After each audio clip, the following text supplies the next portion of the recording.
আসসালামু আলাইকুম দর্শক, দেখতে পাইতেছেন এই যে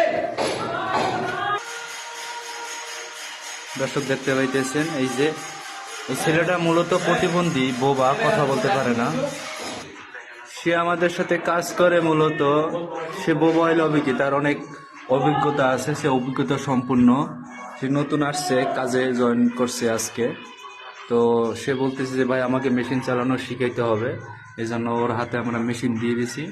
আমরা নিচে অপেক্ষা করতেছি, এখানে বিদ্যুতের লাইনটা আসার সাথে সাথেই ও কাজটা শুরু করবে। আপনারা সাথে থাকুন, দেখতে থাকুন। এই যে সে কাজ শুরু করে দিচ্ছে, আমরা দেখতে পাচ্ছি।